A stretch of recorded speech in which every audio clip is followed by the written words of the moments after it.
A Haunting in Venice is a crime drama horror film and is now available to check out in theaters and is another whodunit film from Agatha Christie. I haven't liked any of these films, so does A Haunting in Venice change that for me? Well, stick around and let's talk about it.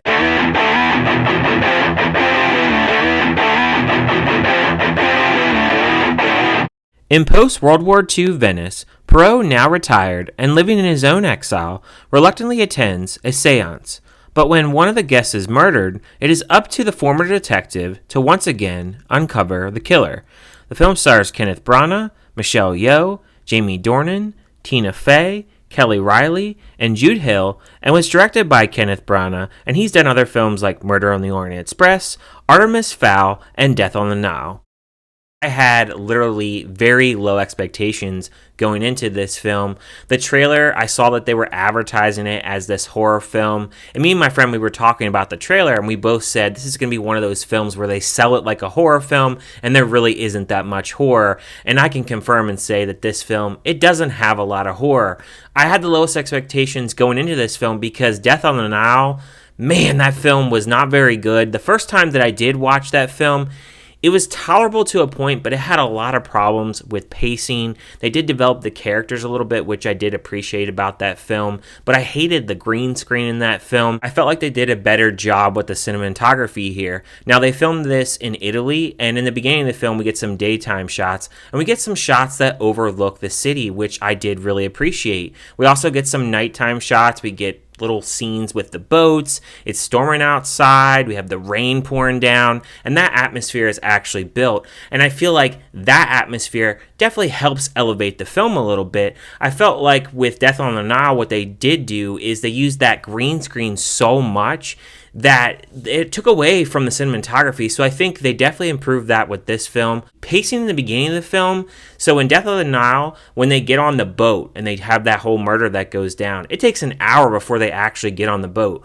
With this film, it takes about 15 to 20 minutes, and these characters are already in the house. And the story here is you have Poirot, who is retired. He is talking to this woman played by Tina Fey, and she is a mystery writer, and she wants him to go down to this seance and basically try to distinguish if this psychic played by Michelle Yeoh is a fraud. When Poirot actually attends this seance, he meets a woman played by Kelly Reilly, and she is this rich woman. Her daughter has passed away by suicide, apparently. She is trying to communicate with her daughter, and Michelle Yeoh is this medium to actually try to communicate with her daughter. Poirot actually finds out that Michelle Yeoh is actually a fraud, and then we have a mysterious death, and that's when the investigation actually begins.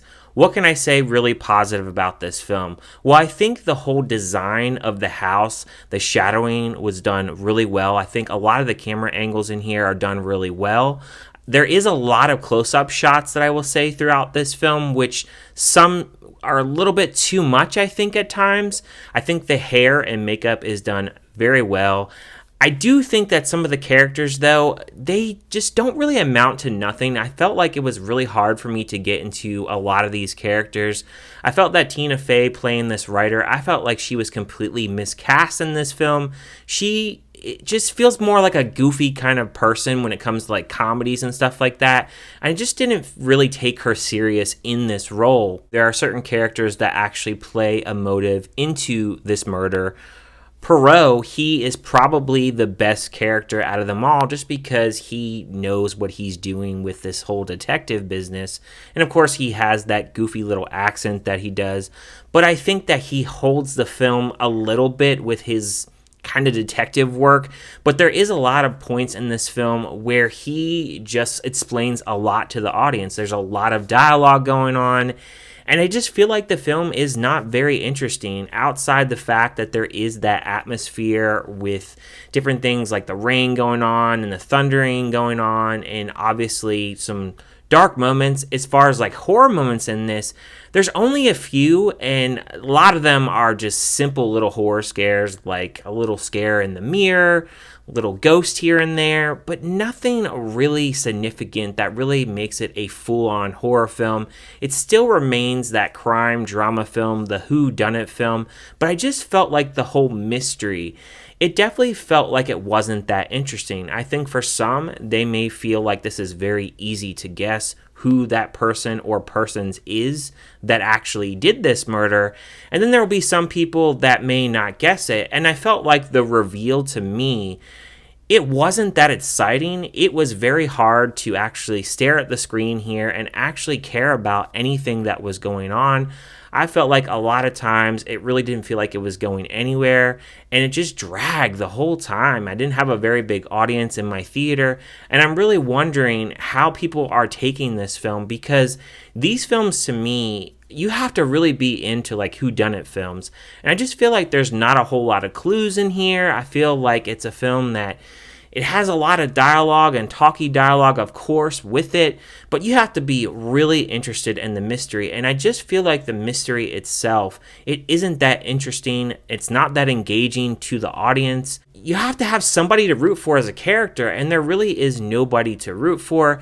And I feel like it comes off very dull, very stale, outside of the atmospheric things and the whole time period with costumes. Yeah, that's all good. Production value, it's shot well. I'll give that all day long for this film. The fact that it is advertised as a horror film, now it is a PG-13 rating, so there's no blood in here. None of the deaths that are in here, they're not a violent death. Obviously, you know that they're dead on screen, but even though some of the characters that actually get killed off, it's not like you really care about them because they're not on screen for a very long time, and some of them were never on screen to begin with. So how can you actually care about deaths to characters that you really didn't know in the first place? The editing was also very strange in this film. I also felt like a lot of the characters, while they gave decent performances, I felt like they just didn't have a lot to do. I also felt like with character reactions, they were a little bit strange at times. Now, I haven't read the book, but I have heard that this actually took place in England,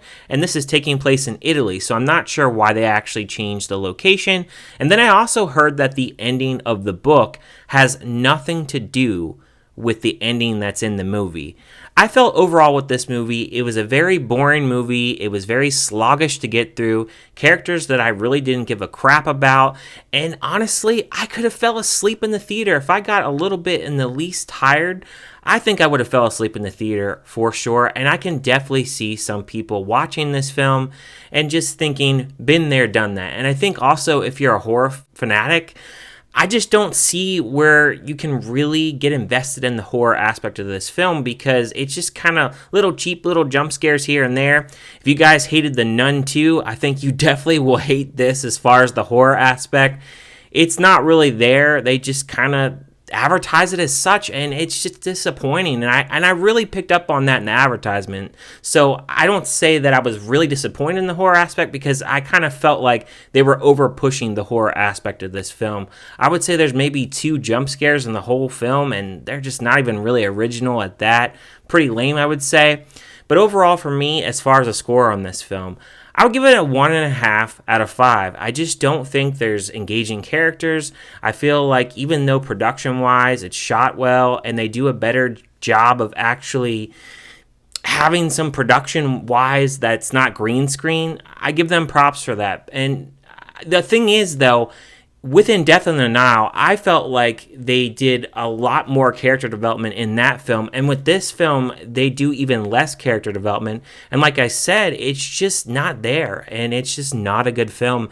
And I cannot recommend this film unless you're just like a die-hard reader and you just want to see this. And maybe you love the other 2 films, and maybe you might like this one as well. I have heard people say that they really like this film. They think it's the best out of 3. And then I've heard other people say that they absolutely hate this film. So it seems like it's a mixed reaction with this film. As far as money-wise, it didn't do that well, so it doesn't seem like it has a big actual fan base, at least in the theater. I think this is going to be more of a streaming movie for a lot of people. But thank you guys for watching this review. Let me know in the comments, what did you think about Haunting in Venice? Did you like it? Did you hate it? Did you just think it was kind of meh? And if you haven't seen it, are you going to wait for streaming, or are you just going to skip it entirely? Thank you guys for watching, and I will see you guys on my next review.